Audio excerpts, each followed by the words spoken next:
არის თუ არა მიუნხენის ბაიერნი ამ მომენტისთვის სოფლიოს საუკეთესო გუნდი, რა პრობლემები აქვს ბარსელონას და დაბრუნდა თუ არა ლივერპული ოპტიმალურ ფორმაში. მოგესალმებით. თქვენ უყურებთ 44 ეპიზოდს სპორტულ-ანალიტიკური პოდკასტისა შედეგს მიღმა. ჩვენ კი ამ გადაცემის წამყვანები ვართ მე გიორგი, რომელიც დაუბრუნდი სხვათა შორის, ორი გადაცემა არ ვიყავი და რეზია ჩემთან ერთად. გავაცდინე. რეზი, მოგესალმები და მოგიკითხავ. გამარჯობა. უბრალოდ ლიგაზე ვისაუბროთ ორი ისეთი თამაში ჰქონდა. კარგი სასაუბრო თამაში. კი ბატონო. ალბათ ლიგის ჯგუფური ფაზის რაღაცა ტოპ 5 თამაში რო ჩამოგეწერა, ეს იქნებოდა ეს ორი მატჩი უეჭველი იქნებოდა სიაში და ცუდი ის არის რომ პარალელურად იყო. ვინც ეს დაგეგმა? არ დავასრულებ. მოკლედ, გრიზლი არ ყავს, როგორც ხედავთ, ძალიან ბევრი მომივიდა და დავიღალეო და დღეს დასვენება გადაწყვიტა და შესაბამისად, მხოლოდ ვიქნებით მე და რეზი. და ვისაუბრებთ რეზინ პრინციპში თქვა, რაზეც ვაპირებთ საუბარს. აუცილებლად უნდა გთხოვოთ, რომ დაალაიქოთ ეს ვიდეო, რაც ძალიან მნიშვნელოვანია ჩვენთვის. გამოიწეროთ ჩვენი YouTube არხი, სრული სამებს შეგიძლიათ გამოყვეთ სხვა სოციალურ პლატფორმებში, Instagram-ზე, Facebook-ზე, TikTok-ზე, TikTok-ზე ყველაზე მეტად ალბათ, იმიტომ რომ იქ მაგრად ვაქტიურობთ. და ხო, მაინც YouTube-ზე გამოწერა ბუნებრივია ყველაზე მნიშვნელოვანი რაღაც არის. ვართ სახელოსნობარში და მადლობა მინდა სახელოსნოს უთხრა იმისთვის, რომ გვაძლევს შესაძლებლობას იმისა, რომ აქ ესეთ საინტერესო გადაცემები ჩავწეროთ და რეზი ორიოდე სიტყვით მინდა გითხრა, აი ამ სუფრა რო დაგახვედრე აქ, სუფრა რო დაგახვედრე გაშლილი, ვისი სპონსორობით არის და ვისი დახმარებით არის ეს სუფრა გაშლილი. მოკლედ, ლუდის გალაქტიკა არის ესეთი მაღაზია, ჭიჭინაძის 21-ში მდებარეობს. ბუნებრივი აღწერაში იქნება მათი სოციალური გვერდიც, ზუსტი მისამართიც კი. შეგიძლიათ რომ ეწვიოთ, აი ეს ლუდი, რომელიც ძალიან გემრიელად გამოიყურება და მე მანქანით არ ვარ შეგნებულად რომ გავსინჯო.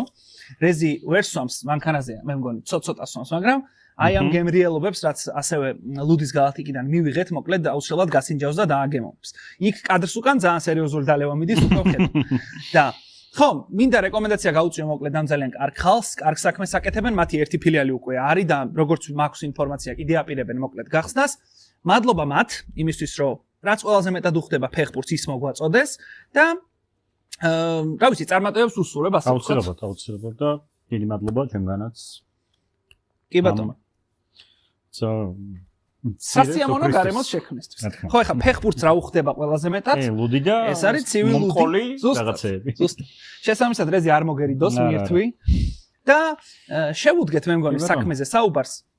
ნებისმიერ შემთხვევაში უნდა დავიწყოთ ორი გამორჩეული მატჩით, რომელიც ჰქონდა სამშაბათს და ოთხშაბათს, სამშაბათს უბრალოდ უფრო მეტად, ჩვენ დროით სამშაბათს ღამე, რომლით დავიწყოთ? რომელზე საუბარი უფრო გწურია, ისე როგორც მე ეს ლუდი მწურია ახლა. არ ვიცი, მოდი იყოს პარიზი და მე გადავიდეთ მე ლივერპულზე. კი ბატონო. ხო, პირველ რიგში ის უნდა ვთქვათ, რატოც აი პირველი კითხვა რო დავსვი გადაცემის დაწყების წინ, მე მგონი ძალიან ბევრი ადამიანი დამეთანხმება, რომ მიუნხენის ბაიერნი არის ამ მომენტისთვის მსოფლიოს საუკეთესო გუნდი. თხლად რო არ ეთანხმებოდე და თავი გაიგიჟო, რომ არა ესე არ არის თქო, რიცხვები ამბობს იმას, რომ სეზონის სტარტიდან მიუნხენის ბაიერნს აქვს 16-დან 16 გამარჯვება. თან არც ერთი რეზი ამ გამარჯვებებიდან არ არის რაღაცა ნაცვალები და ვაიმე და რამდენი ვიომეთ. ბოლო პარიზთან თუ არ ჩავთვლით, იმასაც ვისაუბრებთ ამ გარკვეული ფაქტორების გამო. შესაბამისად, ბაიერნმა დაამარცხა PSG, თან დაამარცხა საკუთარ მოედანზე, პარიზში ხა PSG-ისთვის მოგება მარტივი საქმე რო არ არის, ეგ ძალიან კარგად ვიცით, უბრალოდ როგორ და რანაირად დაამარცხა, აი ამ დეტალებზე მინდა რომ შევჩერდეთ, ასე ვთქვათ რა და მეც რაღაცებს შემოგამატებას, გაგიხმარები უბრალოდ დეტალებზე საუბრის. პირველ რიგში ჩემთვის პასუხი არის ცალსახა რომ ბაიერნი არის ულაპარაკოთ საუკეთესო გუნდი. ახლა შეიძლება კომენტარებში წამოვიდეს რომ ეს ხო ბუნდესლიგაა და რა იქ მოგებას რა უნდა და რაღაც, მაგრამ არ ვიცი, თქვენ თავს ჩაუფიქრდით თუ გაგახსენდებათ სხვა გუნდი რომელიც 16-დან 16 თამაშს მოიგებს ულაპარაკოთ, მაშინ შეგიძლიათ დაწეროთ კომენტარები. თუ არ გაგახსენდებათ, მაინც დაწერეთ კომენტარები. ანუ აბსოლუტურად დომინანტურ სტილში იგებს, გამართული აქვს ყველა სათამაშო კომპონენტი და მე ასეთი უსუსური Paris Saint-Germain-ი დიდი ხანი არ მინახავს, როგორც იყო პირველ ტაიმში და ლუის ენრიკემაც აღიარა თამაშის შემდეგ, რომ კი იყო მეორე ტაიმი, მესმის ეს ყველაფერი რაღაც ასეთ ესე, მაგრამ ნუ პირველ ტაიმში იყო არათანაბარი გუნდების დაპირისპირება. და ნუ თავარი რაც იყო ეს ბაიერნის ულტრა აგრესიული პერსონალური პრესინგი, როცა საც დაიო უპამეკანოს ქონდა თავარი როლი, იმიტომ რომ PSG-ს სამ შემტევს აპრესინგებდა ფლანგის მცველები და აი თამაშებოდა დემბელე იყო თავიდან. და უპამეკანო დიოდა ზემოთ და ძირითადად თამაშობდა ფაბიან რუისზე. და პირველ როლზე როგორც ხახსოვს დემბელე ჩამოვიდა და მას საერთოდ დემბელეს მაგრამ ნუ ზოგადად უპამეკანო იმდენად მაღლა ადიოდა რომ შეიძლება თავდამსხმელის პოზიციაზეც კი ყოფილიყო. ეგეთ შემთხვევებში რეზი იშვიათი რა არის, იცი, როდესაც ცენტრალური მცველი ეგრე მაღლა ადის პრესინგზე, ნუ ძირითადად შემთხვევაში მიყვება ცენტრფორვარდის პოზიციაზე მოთამაშე მოწინააღმდეგეს, მაგ დროს ანუ ეგეთი რაღაცები ხდება მაშინ როცა გუნდი თამაშობს ხუთი მცველით რა. იმიტომ რომ არ ეშინიათ იმისა რომ ერთი ცენტრალური მცველი ავიდეს წინა თქვა დარჩეს იქ და აქ სხვა შემთხვევა იყო. ანუ უპამეკანო ესე აგრესიულად მიდიოდა იმის იმედად რომ უკან რჩებოდა ეხა კონრად ლაიმერი რომელიც შეიძლება მცველი საერთოდ არ არის და ნახევარმცველი იყოს. იგივე სტანიშიჩი რომელიც მარცხენა მცველი მისი ბუნებრივი პოზიცია არ არის. შესაბამისად ბაიერნის უბრალოდ ეს იყო დავალება რა. ანუ კაცრი დავალება იყო კომპანიისგან ის რომ ჩვენი ინდივიდუალური პრესინგი უნდა ვითამაშოთ იმიტომ, რომ PSG-ს ძალიან ტექნიკურ ფეხბურთელებს არ მივცეთ იმის შესაძლებლობა, რომ როგორმე ბურთი ამოიტანონ. აი, ვიტინიას საფირმო ტრიალები როა, ხო იცი? აი, ის ტრიალები არ უნდა გავაკეთებინოთ იგივე ვიტინიას და ნუ შარშანდელი სეზონიდანაც გვახსოვს, რომ თუ PSG-ს ბურთის ამოტანა უჭირს, ან ვიტინიას ისე ღრმად უწევს ჩასვლა, რომ ბურთი მან უნდა ამოიტანოს, მაშინ დემბელეს უკან ჩამოსვლა ამ თავარი რაღაცა იარაღივით და აი ეგ ვერ გამოიყენა PSG-მ. ხო, არ თან ეს პრესინგი არ გაჩერებულა, მიუხედავად იმისა, რომ ეგრევე გოლი გაიტანეს მესამე თუ მეოთხე წუთზე. მეორე გოლის პრესინგს მოყვა ეგ.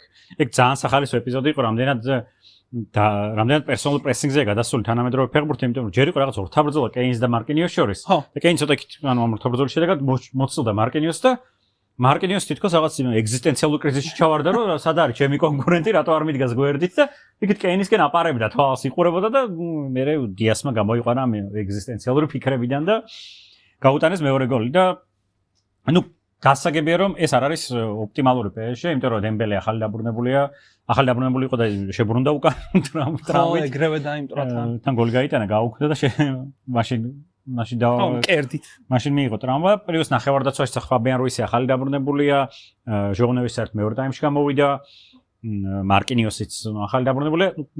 ძალიან კარგი იქნებოდა თქვა გაზაფხულის PSG გვენახა ამ ბაიერნის წინააღმდეგ ეს იქნებოდა ტოპ თამაში, მაგრამ ნუ ეგ არა უფასურებს იმას, რაც უქნა ბაიერმა პირველ ტაიმში პარი სენ-ჟერმენს, ანუ თლიანად მოუკლა თამაში და ნუ ამ თამაშს რეალურად ეს ყავდა ერთი რეჟისორი ლუის დიასი ყავდა, რომელსაც ჯერ ბაიერნის სასარგებლოდ იმოქმედა და მე არ ვიცი რატო გააკეთა ის რაც გააკეთა ანცუ ტრამვა მიადგინა ჰაკიმის. ძალიან სერიოზული დეგენერატობა ჩაიდინა რეალურად. კი არა, აბსოლუტურად. ლუის დიასი ეგ როგორი რაღაცა იცი, აი დარწმუნებული ვარ, რომ გასახდელში საკუთარი თანაგუნდელები შენიშვნას მისცემდნენ რა. იმიტომ რომ ბოლო წუთზე, პირველი ტაიმის ბოლო წუთზე, როდესაც მოედნის ცენტრში აბრძოლა და ანუ ეგ არის უმოწყალო მაკრატელს ეძახიან ხოლმე ეგეთ ტრამვებს რა, იმიტომ რომ მე თავიდან მეგონა რომ გადატეხა კოჩი. და ანუ ეგ არის არდანდობა ასე ვთქვათ და ხა ლუის დიას რომელსაც ეგეთი რაღაცები არ ახასიათებს.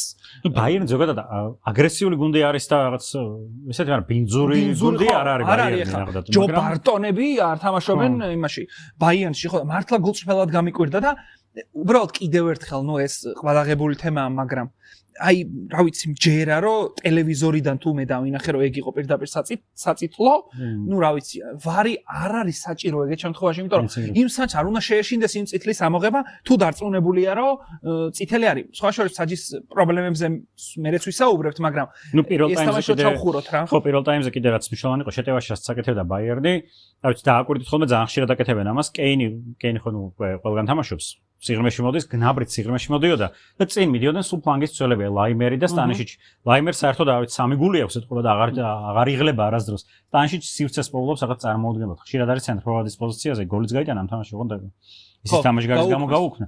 მაგრამ ნუ ეს არის ძალიან რთული გასაკონტროლებელი, იმიტომ რომ თქვა ვინგერს ამ შემთხვევაში უწევს გაეკიდოს ცენტრალურ მცველს თავის ნახევარზე, რომელიც მირბის იქ თავდამსხმელად და იმდენად რაცა ანომალიური მოვლენაა ფეხბურთში, რომ ბევრი ამას არც აკეთებს და ამიტომ ესეც საინტერესო ესეთი ელემენტი იყო ბაიერნის თამაში და გნაბრეს ჰქონდა ძალიან მაგარი ტაიმი, ანუ პირველი გოლის ეპიზოდში მან გაჭრა, მერე ძელს გაარტყა, მერე კიმიხს გაუკეთა ქუსლით პასტე, ისიც სახიფათო მომენტი იყო, უბრალოდ მერე დიასმა იმდენი იქნა რომ ნაბრე შეცვლაც მოუწია. ხო, ანუ ბაიერნმა თამაში დაამთავრა შემტევის გარეშე. ბოლოს ანუ ყველა შეცვლა, კი, 4 შემტევი იყო და არც ერთი არ იყო. ყველა შეცვლა ეგეთი იყო. ჯერ ბიშოფი გამოვიდა, ნახევარმცველი გამოვიდა, მერე მცველი გამოვიდა და ბოლოს კეინი გავიდა და გორეცკა შემოიყვანა. ხო, ეგეთ ბაიერნსაც ხშირად ვერ უნახავთ რეზი, იმიტომ რომ 14% ქონდა ბურთსფლობა მეორე ტაიმში. ხო, ანუ იცი რა, კომპანიის არ მოერიდა ჩააყენა მეორე ტაიმში მშვენიერი ისეთი ეს ავტობუსი, თუმცა ნუ ეხლა როდესაც საუბრობთ PSG-ს დონის გუნდზე, მით უმეტეს არ არის მარტივი მეორე ტაიმში პარიზში გახვიდე 10 კაცით, უბრალოდ ხო, გახვიდე 10 კაცით და PSG-ს დონის გუნდს დაუპირისპირდი, ამიტომ მე არ მიყვარს ეგ ავტობუსი რა. თან რაღაცა დაგვანახა რომ ამ სტილის თამაშიც ძალიან რომ შემიძლია. შეიძლება ითქვას რომ სადღაც პირველი ნახევარი მეორე ტაიმის ბაიერნი კარგად იცავდა თავს თანკას თვალსაჩინო იყო ბევრი მომენტი შექმნილი PSG-ს. რეალურად ნუ ვერც მოძებნა თითქოს ნუ ყვარაზე თამაშობდა ორმაგის იყო ჯერ ოლისე ხვდებოდა და მე ლაიმერი და ძალიან გაუჭირდა ამ ორმაგ ოლისე ძალიან მაგარი თამაში ჰქონდა უბურთო განსაკუთრებით რაღაც კარგი სტატისტიკა დადო ართმევებით და ჩაჭრებით და ასე შემდეგ.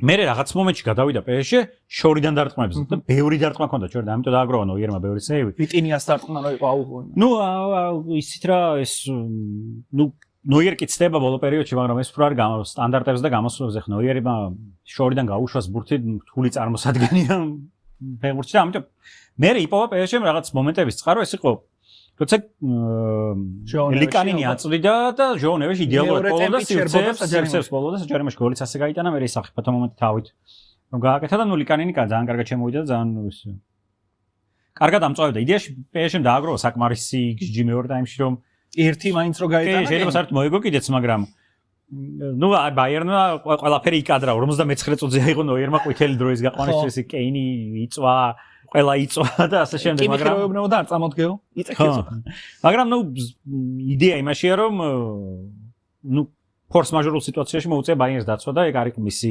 რეჟიმი და რაც იყო მისი რეჟიმი იმ რეჟიმში PSG-ს გადაუვარდა მე ვთქვი რომ გადაუვარდა ბევრი ამბობდა სხვათა შორის რომ გაუმართლა PSG-ს იმაში რომ კაცი გაუგდეს ბაიერნს თორე უეჭველი გაანადგურებდა PSG-სო რა იმიტომ რომ ძალიან მაგრა წავიდა რეალურად პირველ ტაიმში თამაში კაცმა არის ის იქ რა მოხდებოდა 11-11-ზე ეს მე შენ გეტყვი ხა ბაიერნი გაჩერდებოდა და არ შეუტევდა თან მეორე ტაიმში ხო თვითონ ეგრე რომ 10 კაცი იცავდა ბაიერნი თავს მე კარგად რეალურად იცავდა 9 კაცი იმიტომ რომ კიმიხი აი რატომღაც ეს იყო რაღაც 5-3-1 ბლოკი, სადაც კიმიხი იყო ის ერთი ზემოთ, არა კეინი, არა კიმიხი ისინი დანარჩენები და აი სკრინზე ნახავთ რომ ყველას აქვს რაღაც ზონა ან პოზიცია გადანაწილებული და კიმიხი იყურება რაღაც ნახევარ პოზიციაში ვერც მიხვდა სად იდგეს თუ რატო იყო ეგეთი ის ცოტა გამიჭირდა მაგრამ ნუ მაგ რაღაც ანონსიც გვინდა რომ მომდევნო ტურში ლიგის არის საუკეთესო შეტევა, საუკეთესო დაცვის წინააღმდეგ სოფლიოში და იქნება ესეთი დიდი გამოცდა არსენალის და ბაიერნის თამაშები ხო სულ განადგურებით თავდება ხოლმე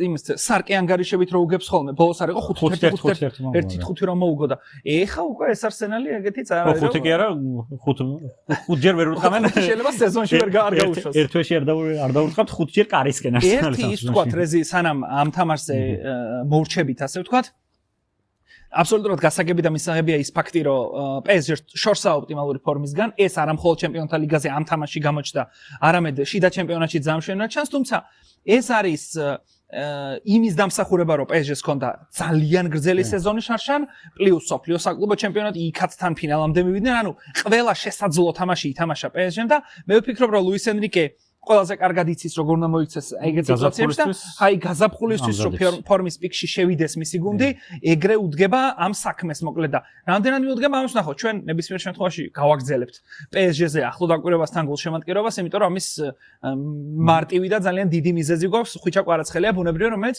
ცუდი ნამდვილად არ იყო მაგრამ მე ისევ ჩემს ძველ ჩვენებას მივაწვევი რომ ხვიჩა გაცილებით უკეთესია მარცხენა ფლანგიდან და ნუ ეს ბარკოლა რავი გადაჯდეს სკამზე ბოლო და ხვიჩას დაუბრუნონ მისი ბუნებრივი პოზიცია. ნუ მანდის პრობლემას ახლა დუეა დამტრეული. ხო, თან მე მგონი დიდი ხნით, ხო?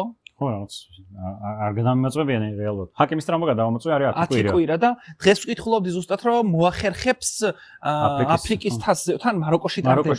და ეგ ოცნებაც თუ დაუნგრია ლუის დიაშმა. მე შეიძლება რევენჯი კი არა, მართლა ყელი გამოჭრან იმას. კი ბატონო. კარგი ბატონო. გავაგრძელოთ და გადავიდეთ მეორე თამაშზე პრინციპში. ეს არის მადრიდის რეალი, ლივერპული მადრიდის რეალი უფრო სწორად.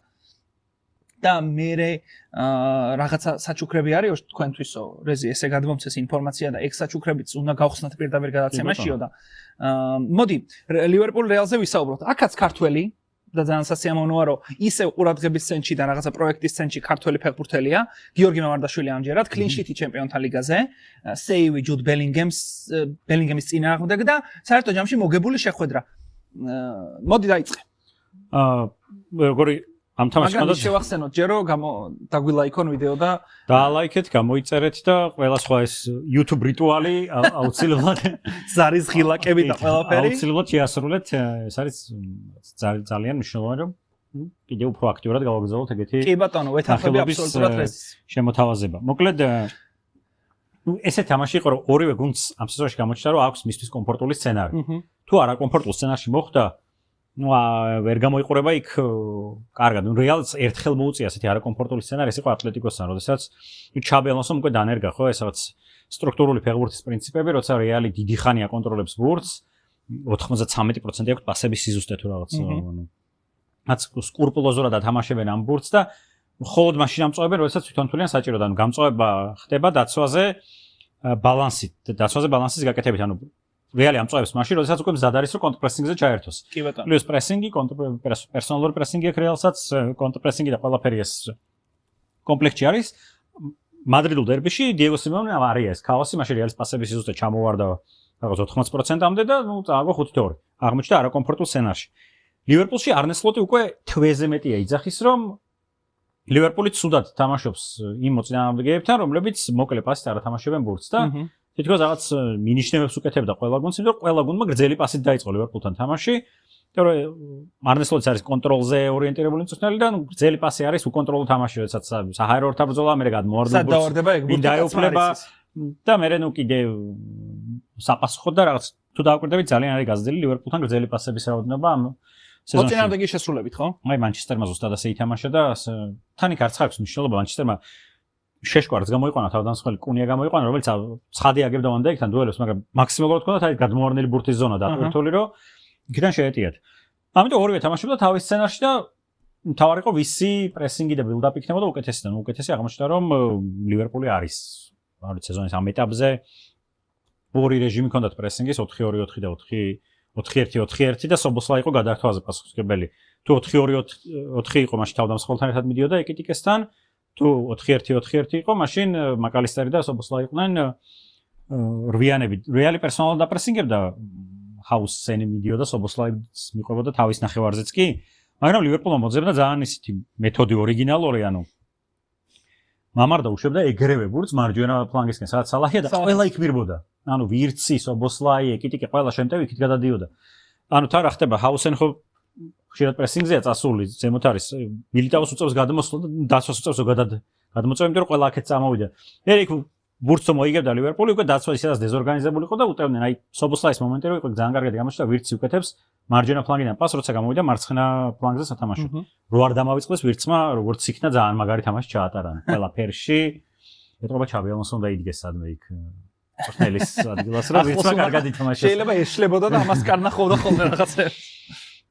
ეგ იყო ძალიან მნიშვნელოვანი და მე კიდე რაღაცებს მე იმის გამინდოდა რომ ძალიან ფლეშბექები წამოიღო კურტუას თამაშმა იმ ფინალთან და რეალს რო 1-0 მოიგო საერთოდ ვიტყოდით რომ იმ თამაშის გამეორება შეიძლება ყოფილიყო, მაგრამ ნუ კურტუამ კიდევ ერთხელ დაამტკიცა რომ ეს ლივერპულთან ხო რაღაცა სასწაულად თამაშობს, მაგრამ მე რავს გრძნობდი იცი თამაშის ყურების დროს ლაივში ამ თამაშზე არ მეყურება, ლაივში უყურებდი, ნუ ორ დივაისზე აქეთ იუვენტუსს უყურებდი და იქეთ წინა თამაშზე რასაც ვიზაურეთ ბაიერნის თამაშზე და ამას მე უყურე მეორე დღეს რა და რავს გრძნობდი იცი მოედანზე თვითონ თამაშის მიმდინარეობისას რომ ლივერპული იყო გუნდი რომელსაც უფრო მეტად სჭირდებოდა ამ თამაშის მოგება.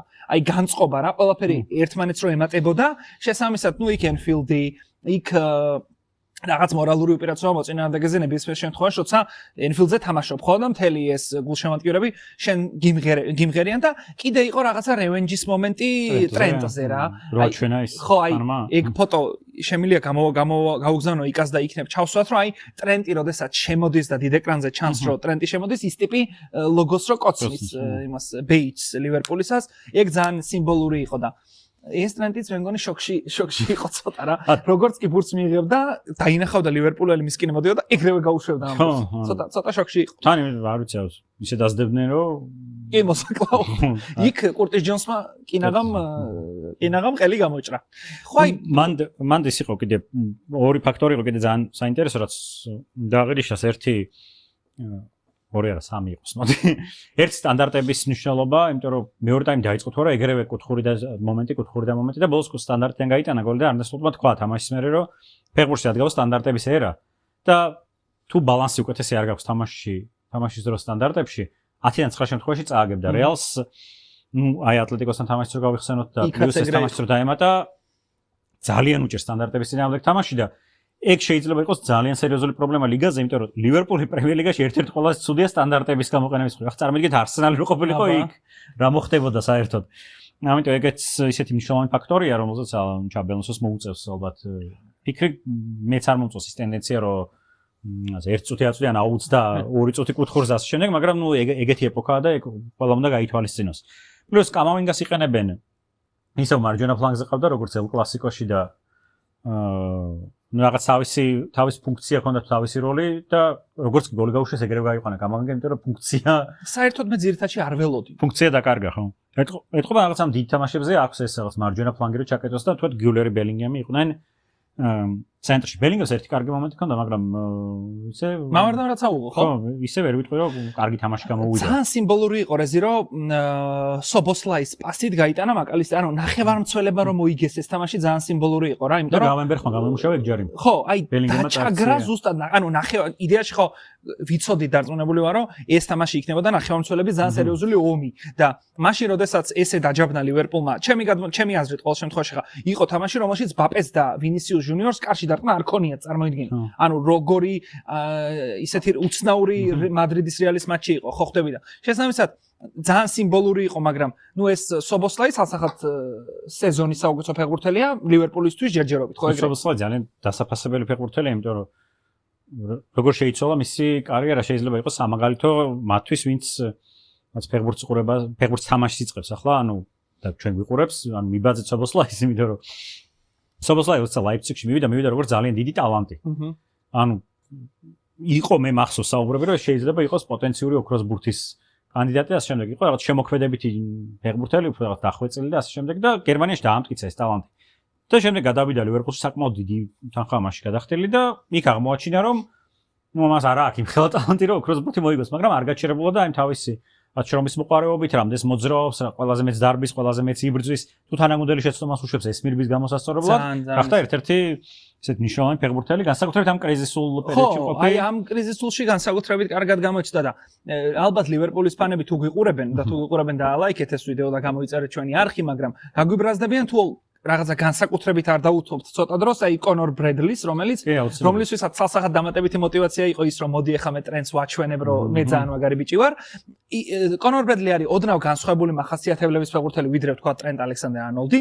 ის არ შედის რაღაცა მოედნის შუაში დამატებით ნახევარმცველად, მაგრამ მის საქმეს აკეთებს ძალიან კარგად და რავი, ეგ არის ალბათ ფრიმპონგს გაუჭირდება ძირითად შემადგენლობაში ადგილის დამკვიდრება თუ კონორ ბრედლი მესე გააგრძელა. რეალურად რო შევხედოთ, ფრიმპონგი არის სალაჰის კონკურენტი რა. ან სათამაშო სტილი და ეს არ არის ისეთი ფლანგის მცველი, რომელიც ერთ ფრიმპონგს ლევერკუზენში თამაშობდა სამცველიან სქემაში, ან სამი ცენტრალური მცველი იყო იქ. 4 მცველი არ ყოფილა 4 მცველიან სქემაში არ უთამაშია მას. ეგეც ფაქტორია. ნუ ერთი რომ დავამატო კიდე ძალიან მოკლედ მოიცა რაღაცის მაგინდო და ამომიფრინდა ხო სობოსლაიზე მინდოდა რაღაც თქვა გამახსენდება. ნუ კონორ ბრედლიზე აი რაც მნიშვნელოვანია, მე-60 წუთზე გაიტანა ლივერპულმა გოლი და ბურთი მიცა რეალს. და ვერაფერი ვერ შექმნა. აი საერთოდ ვერაფერი ვერ შექმნა. მიუხედავად იმისა, რომ მთლიანად უტევდნენ ბრედლის ფლანგიდან. ერთადერთი მომენტი იყო, როცა კარერასმა ჩაირბინა და აი ბაპემ რო დაარტყა, ეგ იყო 0.1 XG დააგროვა რეალმა ბოლოს და მთელი დატვირთვა მოვიდიოდა კონორ ბრედლიზე და ნუ ვინისიუსმა ვერაფერი მოუხერხა. შეიძლება ითქვას, რომ ვერაფერი მოუხერხა. არც უცდია რატომ რაღაც რეალს საპირისპიროდან რაღაც ექნა ერთხელ ჩააწოდა ტრენტმა საჯარიმოში, მაშინ როცა იქ არავინ არ იყო. საერთოდ არავინ არ იყო, ანუ ბუკვალურად ერთი ფეხბურთელი წარიდგა და გასაგებია რომ არანაირი აზრი არ ქონდა. მოკლედ ამ ჩაწოდებას და ნუ კონორ ბრედლი ნუ აჩვენა რომ უკლედ შეუძლია პოტენციალი მაგრამ ხო აი რა გამახსენდა ისე იდეაში მაგის კონკურენტი ფრინგპონგზე შეიძლება სობოსლაია მასაც ის თამაშობდა ისიც ძალიან ხო და რეალურად სობოსლაი ამ სეზონის წინ იდგა იმის საფრთხისენში რომ ძირითად შემადგენლობაში არ იქნება ვირცი უნდა ყოფილიყო მისი შემცვლელი და ანუ აი ხა ვინმე წარმოუდგენია სობოსლაის გარეშე ეს ლივერპული აი ხა ალბათ არავის ძალიან რთული კარგი ბატონო მოკლედ ალბათ სეზონის საუკეთესო თამაში ჩემი აზრით ჩაატარა ლივერპულმა ეს თამაში ყველაზე კარგი შემდეგ ტურში სხვათა შორის არის სიტი ლივერპული ხო სიტიმაც მოიგო მის თამაში მაგრამ ნუ დეტალებში არ შევალთ იმის თქვა მინდოდა რომ აი ეს სიტი ლივერპული ძალიან ბევრ რაღაცას გადაწყვეტს რა რეალურად ჩემი აზრით ამ თამაში გამარჯვებული იტყვის რომ აი მე ვარ გუნდი რომელიც არსენალს გაუწევს წინააღმდეგობას ჩემპიონობისთვის ბრძოლაში. თან ეტიჰადზეა თამაში და ნახოთ ლივერპულს რამდენად გადმოყვება ეს დადებითი ემოციები მადრიდის რეალთან გამარჯვების შემდეგ. ბარსელონამ ვერ მოიგო რეზი. ნუ კერკეტი კაკალი გუნდი ბრიუგე რომელიც აი ყველ ნებისმიერი გუნდის გამწარება შეუძლია. შარშან ატალანტა რო გაამწარა თუ გახსოვთ, ეხა საერთოდ ბარსელონაზე გაიწია და ძალიან მაგარი თამაში იყო სხვათა შორის 3-3 ხო, ანუ ბარსელონა ისევ მაღალი ხაზის გამოუშვებს. უკვე სერიოზული პრობლემაა, მე მგონი ეგრა. ნუ ფლიკმა თამაშის მერე თქვა, რომ ეს არის ჩვენი დნმ, ჩვენ ასე ვთამაშობთ. თუ გინდათ სტილის შეცვლა, მე არ ვარო ის მწვრთნელი, რომელიც შეცვლისა სტილს და მე გლობალურად ფლიქს ვეთანხმები. გლობალური პარტია? ხო, გლობალური პარტიის წარმომადგენელი ფლიქ. გლობალურად მე ფლიქს ვეთანხმები, იმიტომ რომ ბარსელონა უნდა ითამაშოს ასე, თუ უნდა ბარსელონას პრაგმატული ფეხბურთი ითამაშოს, მაშინ უნდა მოიყვანოს ავი ერნესტო ვალვერდე ყავდათ ერთი პერიოდი მწვრთნელი და ასე შემდეგ და ის ათამაშებს ამ ფეხბურთს, მაგრამ ეგ არ არის ბარსელონას ფეხბურთი. ახლა რომ ბარსელონამ სეზონის შუაში უცებ გადაწყვიტოს რომ მოდი მე უკნია მითამაშებ და მეტოქეს მოვერგები და ასე შემდეგ და ასე შემდეგ, ეგ იქნება სისულელე უბრალოდ და ფლიკი არის გენიალური მწვრთნელი, რომელმაც საკლუბო დონეზე აჩვენა რომ იმ რესურსთან შედარებით რაც აქვს, დებს გრანდიოზულ შედეგებს. ყველაფერი მოიგო ბაიერნთან ერთად პირველივე წელს, ჩაატარა ალბათ კლუბის ისტორიაში ერთ-ერთი საუკეთესო სეზონი, მეორე წელს უბრალოდ იმიტომ გამოვარდა PSG-სთან რომ ლევანდოვსკი არ ყავდა და არაფერი არ შევარდა PSG-ს კარებში, თორე ის უნდა მოეგოთ. ის და სავარაუდოდ იქაც მოიგებდნენ ლიგას, იმიტომ რომ ბევრად უფრო მძლავრი გუნდი ჩანდა ვიდრე სხვა გუნდები და მე იყო ბარსელონაში გასული სეზონი, როცა ბარსელონას 10 წელი მე მგონი ასეთი სეზონი არ ჩაუტარებია და მთელი მსოფლიო რაც შთაგონებული უყურებდა ამ ბარსელონას როგორ თამაშობენ ისინი ფეხბურთს და ასე შემდეგ. ეხლა არის გასაგებია ფუნქციონალური პრობლემები. ინიგო მარტინესის წასვლა მგონია სერიოზული პრობლემაა. ეგეც და პლუს ნუ არის ხოლმე როცა გუნდი თამაშობს აგრესიულ პრესინგს, მაღალ აგრესიულ პრესინგს ბარსელონა შარშან ლიდერი იყო ევროპაში საერთოდ PPD-ით. ნუ არის ხოლმე რომ მომდენო სეზონში ეს რაღაც ფუნქციონალური დაღლილობა გადმოყვებათ ხოლმე და ტრამვებიც მნიშვნელოვანი ხო რაფინი არის პრესინგის მთავარი ძრავი იქ და რაფინიას ტრამვა აქ პლუს სხვა ფეხბურთელებიც არ არიან ისეთ ოპტიმალურ ფორმებში ლევანდოვსკი ხან არის ხან არ არის იამალიც ტრამვებით თან იქეთ შეყვარებულთან საგადა ნო ეგეც მე მგონი დაშორდა და ბედნიერია მთელი ბარსელონას კი აი მაგარი გოლი გაიტანა კი ძალიან მაგარი გოლი შეა ძალიან ლამაზი კომბინაცია მაგრამ ზოგადად ბარსელონასთვის ნუ ეს გასაგებია რა გოლებიც გაუშვა მაგრამ ნუ ზოგადად რო შევხედოთ მე არ იყო ეგ რაღაც პრობლემური თამაში მე ვთქვი რომ პოზიციური შეტევების მხრივ ძალიან კარგი თამაში იყო იმიტომ რომ კარგად манипуლირებდნენ ბრიუგეს დაცვით და მომენტებს საკმარისად ქმნიდნენ და მოგებად შეეძლოთ თავისუფლად ამ თამაშში. ხო აი ბარსელონა შარშანაც ეგეთი გუნდი იყო რომ მოწინააღმდეგე გაგვიტანს რაღაც 3 გოლს მაგალითად ჩვენ წავალთ 6 გაუტანთ და აი წელს სევილიასთან რაც მოხდა მაგალითად სევილია მისარგებლა იმ ბარსელონას მაღალი დაცვის ხაზით და გაიტანა 3 გოლი და მე აქეთ ბარსამ ვერ გაუტანა მაგდენ. ნუ მანც აი ეგ სევილიასთან თამაში ხო ისე ჩანს რომ 4-1 წააგეს მაგრამ რეალურად იყო რომ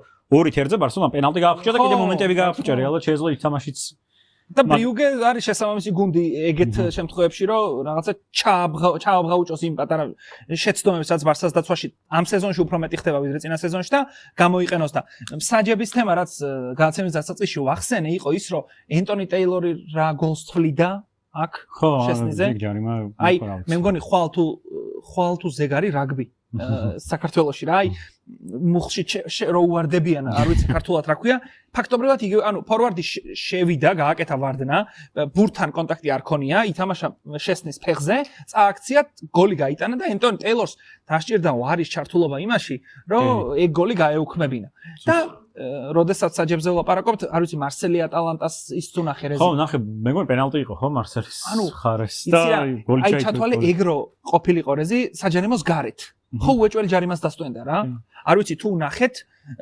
ედერსონმა აიგდო ბურთი და ხელით გაიჩერა ფაქტობრივად და გამოიტანა ატალანტამ ეს ბურთი წამოიღო და სამარჯიშმა გოლი შეაგდო და აი ნუ საჯს რონა იცი საჯვინი იყო ეს დეგენერატი ხოსე მარია სანჩეს მარტინესი მიდის სანახავად რო საქართველოში ეგა ლუქსემბურგში. ხო, ნუ ეს მსაჯი საერთოდ ზოგადად ხო ესპანელი მსაჯები განთქმული არიან თავისი დეგენერატული გადაწყვეტილებებით და აქ არ გამკვირვებია ეგეთი გადაწყვეტილება, მაგრამ როგორი სამაჭილება დამრჩა, იცი? აი, მთავარია ის გადაწყვეტილება, რაც მივიღე, რომ თავიდან პენალი არ დავდე, მე არ შევიცვალო რა, თორე რა ვიცი, კიდევ ერთხელ ვამბობ, საჯარიმოს გარეთ რო ყოფილიყო, უეჭველი ჯარიმას დადებდა. ფაქტობრივად, ანუ არა ბუნებრივ მდგომარეობაში მყოფი ხელი დაიხმარა ედერსონმა იმისთვის, რომ ბურთი დაემორჩილებინა. და იქიდან გამომდინარე, რომ ეს მოხდა საჯარიმოში და ამის გამო ვერ დავდე პენალს, მაგრამ ჯარიმა არის ცოტა უცნაურია. სხვა შორის თქვა კიდეც ბენატია არის სპორტული დირექტორი მარსელის და ანუ გაგუქურდეს ასე ვთქვათ რა. თან თამაშის ბოლო წუთებში იყო, ანუ არც ქონდა მარსელს ბევრი დრო იმისთვის, რომ დაეკამბექებინა. პრინციპში მეტი თამაში მე მგონი ამოუწურეთ, ხო? იუვენტუსმა ვერ მოიგო, სპალეტის დებიუტი იყო ამჯერად ჩემპიონთა ლიგაზე. და ხო ამაზე გვექნება პრინციპში დრო მერე სტუმარსაც გეგმავთ ისეც, რომელიც შედარებით ახლოს არის იუვენტუსთან, რომ ვისაუბროთ და შემდეგი ტურიდან რეები იცვლება რეზიიცი, აი ვიღაცებს რომ მარტივი 4 თამაში ქონდათ, ეხა უკვე ურთულდებათ რა, მაგალითად ინტერს, გრიზლის საყვარელ ინტერს. იუვენტუს უფრო უმარტივდება მაგალითად რა. ბავარიას როგორც ვთქვით, არსენალი ელის, ინტერს ატლეტიკო ელის და ნუ ცუდი თამაშები ნამდვილად არ გვაქვს. შემდეგი ტური კარგ ხანს არ არის ოღონ 25. ხო, სანაკრებო პაუზა და მე ნოემბრის ბოლოს. ნოემბრის ბოლოს არის. კი ბატონო. მოდი ახლა კიდევ ერთხელ მინდა აღვნიშნო და ვთქვა და მადლობა მოუხადო ბიჭებს ლუდის galaktikიდან. ძალიან კარგი ლუდია, კიდევ ერთხელ ვურჩევ ყველას და გირჩევთ რომ ეწვიოთ, ხარ დაუჭიროთ ქართულ ბიზნესს და ეს ლუდი მათი ანუ მხოლოდ მათ მაღაზიაში შეგიძლიათ შეიძინოთ, სნეკებიც რა თქმა უნდა და მადლობა რომ გამოგვიგზავნეს. კიდევ მადლობა მინდა უთხრა სახელოსნოს იმისთვის რომ აქ ვართ და სიახლე რეზი მოდი ახლა მე ამ ლეპტოპს დავხურავ. და ქართულმა ბიზნესმა გამოგვიგზავნა საჩუქრები. მოდი. მე სანამ ამათ გადმოვწევ, შენ ამ ბიზნესის სახელი გითხარი? ეს არის ჰამა ხელნაკეთი მიფთების. ბიზნესი აქვს მეგობრებს. ერთ შენ გადმოგიდე. ოღონდ შიგნით რადევს არ ვიცი რეზი. იცი გულშემატკივრების ის კითხხოვეს, ანუ ის გულშემატკივრობთო რა. მაგრამ შიგნით ანუ არაწერია რომელი ვისია. სავარაუდოდ ერთი არის ჩემი, ერთი შენი, ერთი გრიზლის. ოკეი. ეხა თუ მე მაინც და მაინც გავხსნი გრიზლისას და იმ გუნდისას, რომელიც გრიზლის უყვარს. არა მე გავხსენი ეგ. შენ გახსენი? ვაუ. ეს არის მილანის ინტერის საათი. საათი. ძალიან მაგრად გამოიყურება. ეს გადავცეთ. ეს გადავდოთ გვერდით. მე შენი ხო არა მე მაგ ჩემი საყვარელი გუნდის. აუ ეს გრიზლი რო ნახოს ევროპა ლიგა. ჩემპიონთა ლიგა, ევროპის ლიგა, იუვენტუსის საათი, ძალიან საყვარლობა. მოდი ვაჩვენოთ ბარემ, ხო? აჰა, ინტერ შეგვიძლია. ნახე. ძალიან დიდი მადლობა მეგობრებო. ჰამას Instagram გვერდი და TikTok გვერდი იქნება აღწერაში. ძალიან. საიტიც აქვს საერთოდ და ძალიან ლამაზია. ძალიან ლამაზია. მეც ვფიქრობ რომ ძალიან საყვარელი რაღაცაა ინტერის და იუვენტუსის და კიდე მესამე სავარაუდოდ უნდა იყოს რეზი შენთან დაკავშირებული, ამიტომ მე შენ გადმოგაწოდებ ხა. და ეგეც ბარემ გავხსნათ, რომ ბოლომდე დავტკბეთ. ქართული ბიზნესები YouTube-ზე რო აქტიურობენ, ეგ ცალსახად კარგია. მადლობა მეგობრებო. აბა რას გვიმზადებს? ოკეი, მოიცა, აქედან უნდა გავხსნა.